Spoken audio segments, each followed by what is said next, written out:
Kami dari kelompok C Timkir SMA Negeri 9 Banjarmasin akan mempresentasikan hasil karya ilmiah kami yang berjudul Teknologi Pengolahan Air Bersih Keluarga Menggunakan Pompa Vakum. Sebelum itu, kami mengucapkan banyak terima kasih kepada Dewan Juri yang telah memberikan kesempatan kepada kami untuk mempresentasikan hasil karya ilmiah kami. Kemudian, kami juga berterima kasih kepada pembimbing kami, yaitu Ibu Fenty Ayu yang telah membimbing kami dan mendukung kami selama proses pembuatan karya ilmiah ini. Sebelum kami memulai presentasi, perkenankan kami untuk memperkenalkan diri. Perkenalkan, nama saya Syarifah Nafato Sehro, selaku Ketua Kelompok Tim C. Saya Nur Halimah sebagai anggota. Dan saya Anissa Dwi Mulyani sebagai anggota. Baiklah, kami akan memulai presentasi ini dimulai dari bab 1 yaitu pendahuluan yang akan disampaikan oleh saya sendiri. Pada bab 1 ini terdapat latar belakang masalah.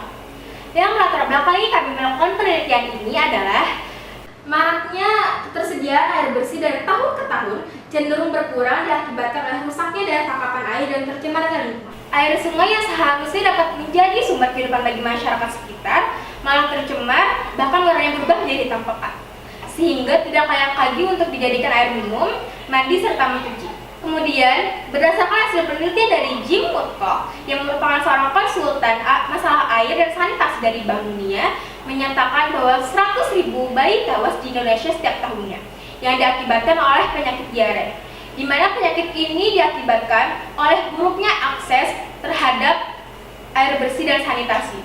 Kemudian, berdasarkan data dari Kementerian Kesehatan, bahwa 60% sungai di Indonesia sudah tercemar mulai dari bahan organik sampai bakteri-bakteri penyebab diare seperti coliform dan fecal coli.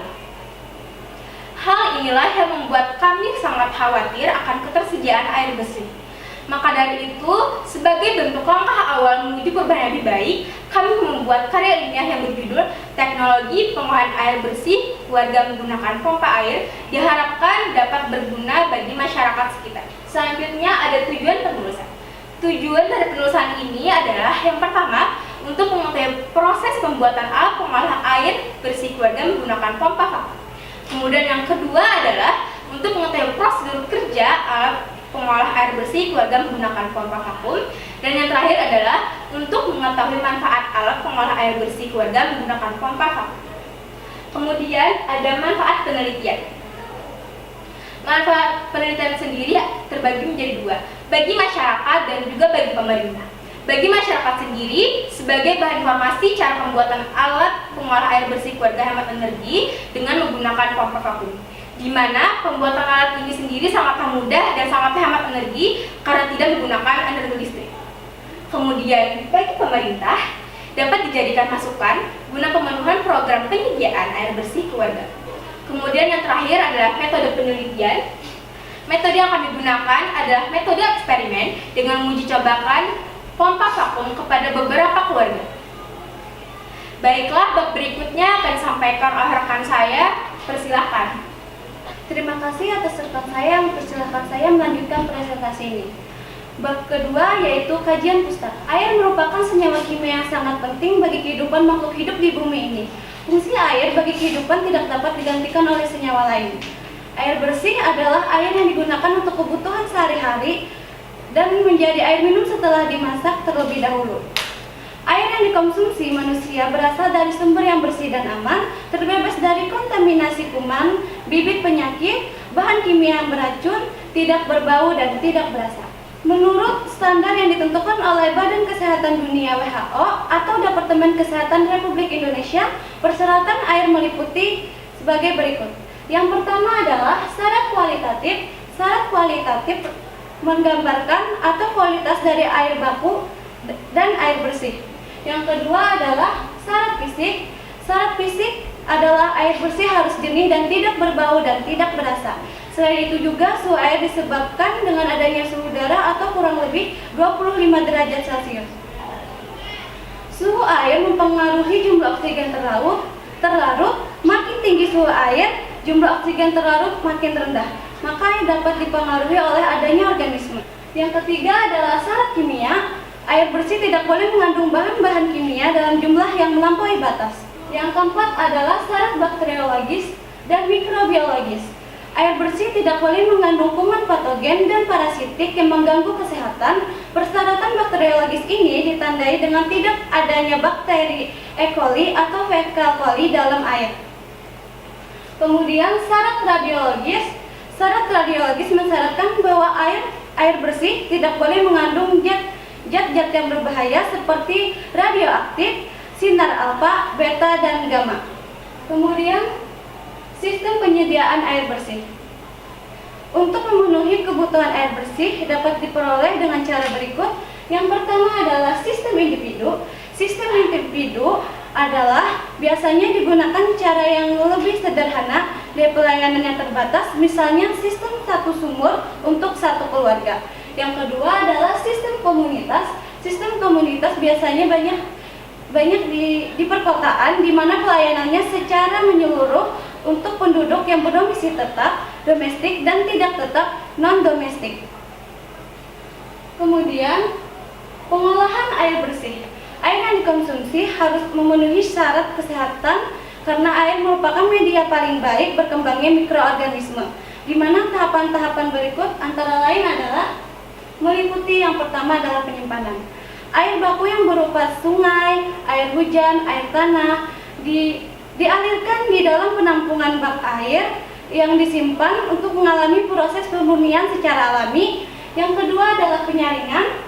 Penyaringan dilakukan untuk memisahkan partikel-partikel yang tidak terendap selama penyimpanan di dalam bak tersebut dan mengambil sisa-sisa partikel yang masih ikut di dalam air.